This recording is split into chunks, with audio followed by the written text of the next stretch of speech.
Are you looking for a more meaningful way to travel in 2025?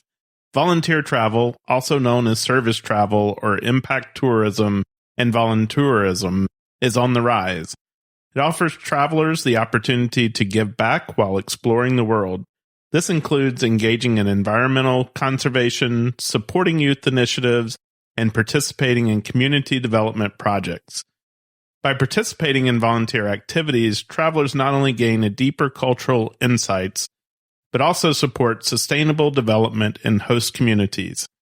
In this episode, we share personal experiences with volunteer travel and provide tips on finding the best service travel opportunities.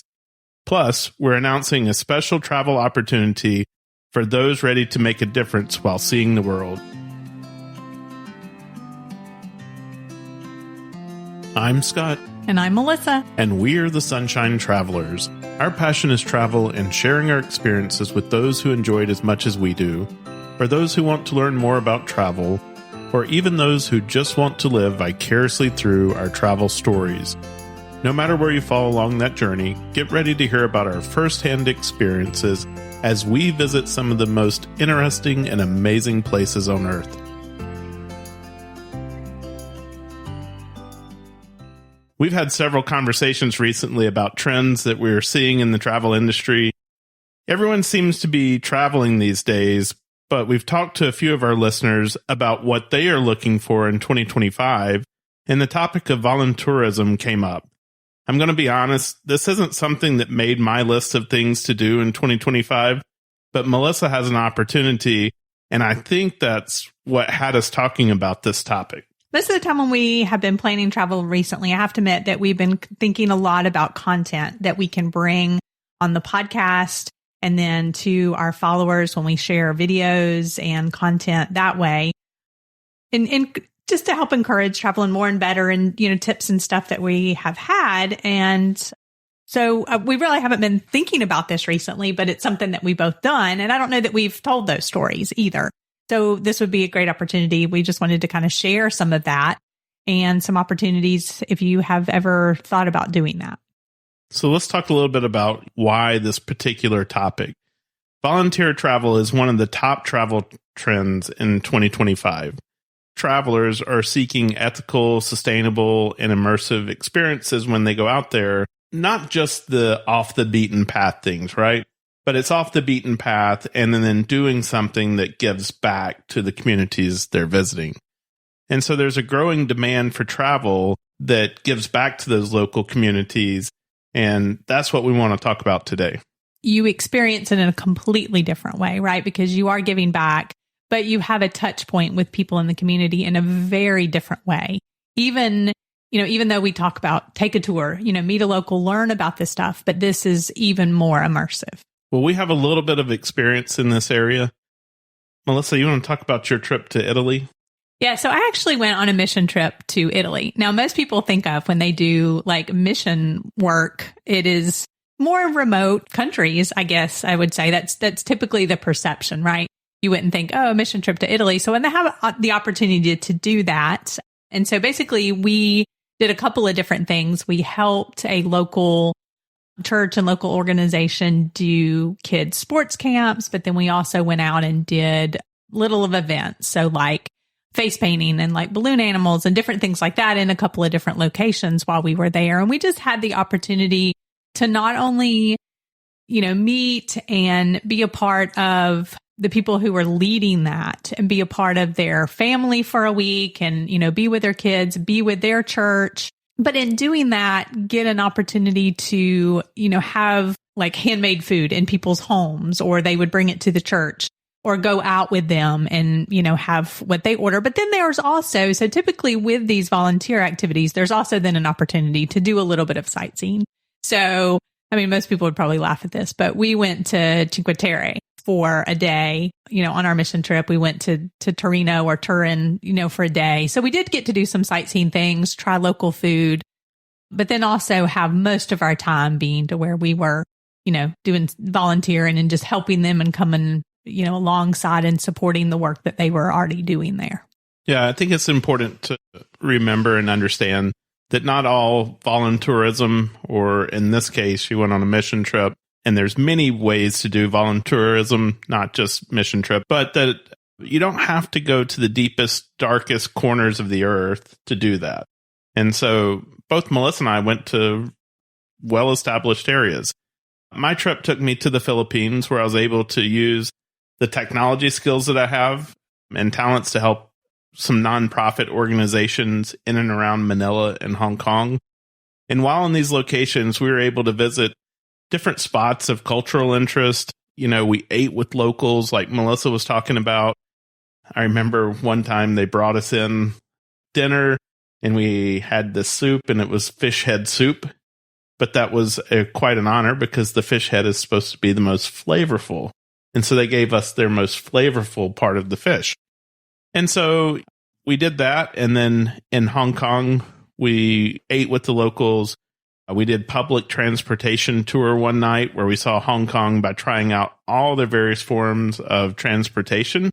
And that was a really neat way to, see Hong Kong.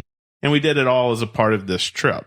And I do think that you have shared somewhere along the way a little bit about that. Like, you all had the opportunity to take servers, and you did tell the story one time about him riding up the javelin that went with you. So, and that was the same with us. We took some sports equipment. We took some necessities and things like that the family could use, clothes and shoes, and just to be able to bless them with that. And you did the same thing. So there's lots of opportunities, when you do these types of trips.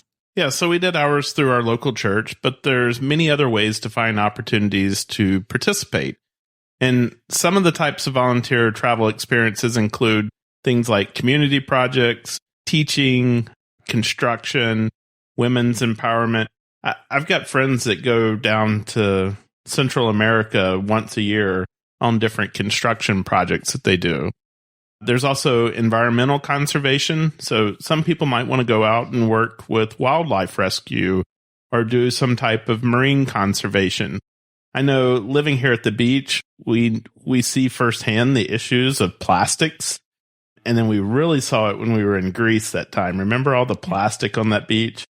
Right? And so, you might want to just go to somewhere and help them clean up the shoreline at a location. And there's lots of areas around the world to do that. We might go and do some kind of educational or medical work. So think of Doctors Without Borders. And then finally, we're seeing the results of what happened in North Carolina and in LA with the fires.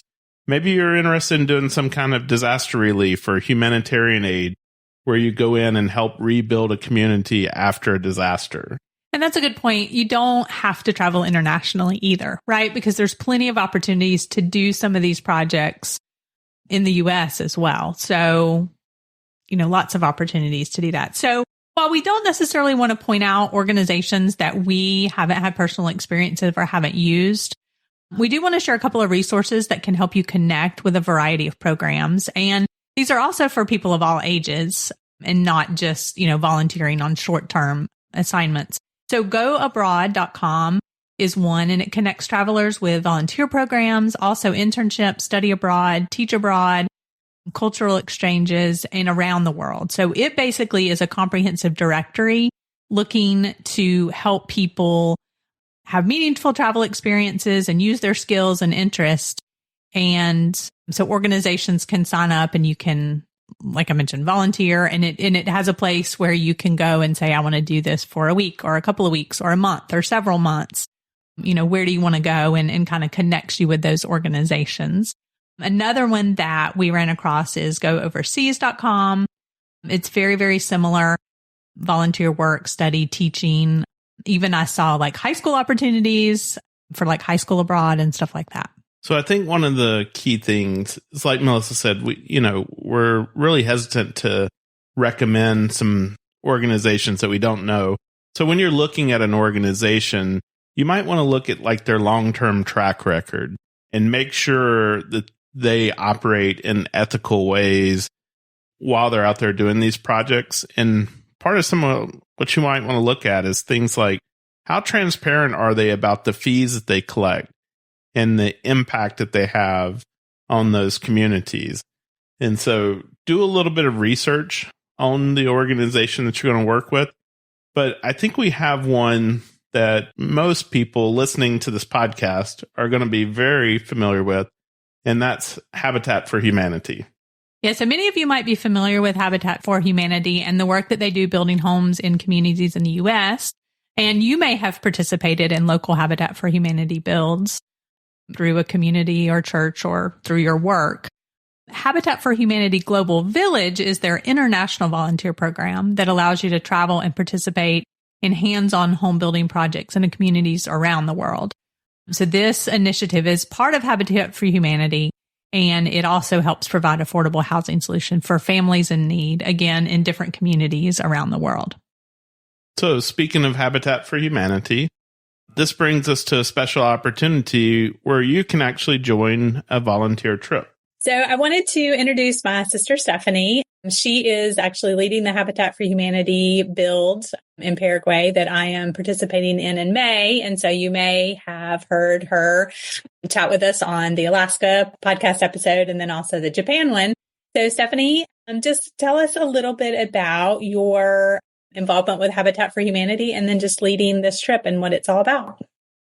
Sure. Thanks, Melissa. So I've been working with Habitat for Humanity International now just over 7 years. I celebrated my 7th anniversary in October. And currently I'm in a role with our CEO's office. I'm the senior director of the office of our CEO. And it's a chief of staff type of position is the easiest way to describe it. I'm sort of his right-hand person running his office and working with his leadership teams. And I did my first Global Village trip in 2018 to Bolivia. And after that trip, I wanted to become a team leader. But right after that, I had Leo and then COVID hit and the program went on hiatus. So this summer, I took the training to become a team leader. It was actually part of my development goals. So my professional development goal for this year. So I did the team leader training and then put in a proposal to lead a trip to Paraguay in the fall and have been working on recruiting team members for the last few months. And we still have 4 spots remaining and need to fill those spots in the next 3 weeks or so. So I'll give a little bit of an overview of the trip. So it's May 24th through the 31st, and we'll do 4 days of building. And the project that we're working on is called For the Future of Our Children, and we'll be building a 2-bedroom house for a single mother. And some of the building will take up most of the week. So some of the tasks we'll be working on might include mixing mortar and concrete, moving sand, bricks and mortar, laying bricks, and preparing the floor. We will have a team. Our team will be hopefully around 12 to 14 people. And we'll do team dinners at night, mostly in the hotel, sometimes in restaurants. And then some of the other highlights that are, cultural throughout the week include free time, our first day to explore the capital of Asuncion. It's not as well known as many cities in South America, but I've been reading that it's, a little more off the beaten path, but kind of up and coming and trendy. So lots of good restaurants and shops and history there to explore. The Tuesday of the trip, we'll be doing a social learning exchange activity. I'm really excited about this one. We'll be preparing traditional Paraguayan food together with the community members. So kind of like a cooking class, but less probably structured. And then we'll actually get to share the meal with the community. That's one thing that I had mentioned earlier is that when you do these types of opportunities, you more than just doing a tour. And like you said, more than just doing a cooking class, you're there with, community members or in some cases families and really have even more of an immersive experience. That's right. Doesn't get any more authentic than that. We'll also, at the end of the week, have a farewell ceremony at the build site when we finish our work for the week. And then we'll close out with dinner that Friday night at a nonprofit harp school, which is very unique. It's called ARPA. And we'll have a barbecue dinner, dancing, and have the opportunity to learn harp if we would like to. And the funds for that go to the nonprofit. So that's neat as well. And then there is an opportunity. Some team members, if interested, will probably add on a few days of travel to Iguazu Falls on the Argentina and Brazil border. So that's an optional addition to the trip if people want to stay and, play tourist at the end of the trip. Yeah. And that's the neat thing about it too, is that sometimes that you can, well, like you mentioned, seeing a city that you might not otherwise see. And then of course doing activities, but then also having that extension. I had mentioned earlier that when I went to Italy, we went to Cinque Terre, which is definitely a tourist spot. So these trips trying to blend those things, right? Because knowing that you want to still be able to feel like you had a little bit of a, played tourist a little bit while you also, volunteered and dedicated your time. That's right. Yeah. And I've heard great things about Iguazu Falls. So that sounds like it'll be a really cool excursion. And then a couple other things I wanted to mention is some corporations like Salesforce, for example, actually give their employees volunteer days to use. And some even will pay like a portion of their donations for these type of service trips. So that's something worth looking into as well. So I think I hit all the highlights. Did I miss anything you wanted me to talk about? No, I think that's good. And so if you're interested in registering, so like you said, a few weeks, but by February 24th is kind of what you need to know. But if you're listening to this after that and you're like, oh, dang, I missed that. You did want to mention, like in the future, some opportunities with Habitat then and how, you might get connected with something like that. Great. Yes. Thank you. So right now we're only doing closed trips. So those are, kind of spread word of mouth, more friends and family. But pre-COVID and actually the Bolivia trip that I went on in 2018 that I mentioned, we did open trips and they would be publicized on our website. And anyone could sort of apply to join those. And, the group I went with, I think we were pretty much all strangers. I think maybe two of the girls knew each other on that trip. So hopefully we'll be bringing those back pretty soon. And you can check out the Habitat website to see those listings. Yeah. So hopefully, if you're listening to this in the distant future, then that will be an opportunity to do that. And then also we'll put a link. So there is an opportunity though. You can't go, you don't want to travel. You can support the team and we can put some links there to make donations. And like you mentioned, some companies match that. So with that link, it'll show you can kind of put in your company's name and you can look to see who on the team, still needs some support financially to participate in this build. Yes, that would be great. No amount is too small. Any donation is appreciated. And we can also make sure we report back on our trip. And I know after Bolivia, I did a small write up and bought small little gifts for everyone who donated to my trip. And everyone really enjoyed reading what happened on that trip. So yeah, that's awesome. So yes, we can definitely follow up. And then the other thing too, you mentioned is working with the organization there, right? It's not just Habitat. We thought it was interesting. So a lot of times people maybe in the US think Habitat for Humanity, and you might be familiar with builds they do in local communities. But as you were starting with Habitat for Humanity, you and I were in Guatemala just on a trip, and one of the people who owned the place we stayed, it was funny because he was like, oh, Habitat for Humanity, you have that in the US?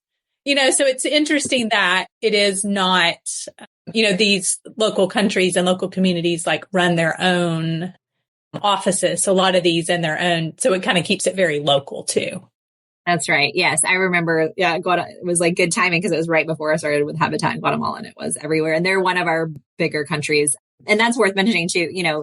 There's opportunities in Latin America and Caribbean, which is where we're going, but we also have builds in Africa and some in Europe, mostly Eastern Europe, and then Asia as well. So we do work all over the globe. So there's a lot of different opportunities yeah. And the reason I think that is important is because then I think that those countries and then those communities really know best how to meet the needs of the people, right? It's not just people far away saying, oh, this is what they need, right? But you're working with a local organization who has a very specific project for a very specific family and that will meet their needs there. That's right. Yes. All our projects are community development focused and led. So we're not imposing what we think is right on them. It's more what their needs are and then just coming to volunteer and do what needs to be done and serve them. Awesome. Well, thank you for sharing that. And we're looking forward to this trip. So again, if you want to join us, or you want to donate to that, we'll put the links, but then you can also email us at info@sunshinetravelers.com and just say, hey, I'd like to join in on this, and we'll get the information to you. Thanks so much for helping spread the word. We hope you found today's episode to be inspiring as you think about your 2025 travel. Would you ever consider a volunteer trip, or have you done one before?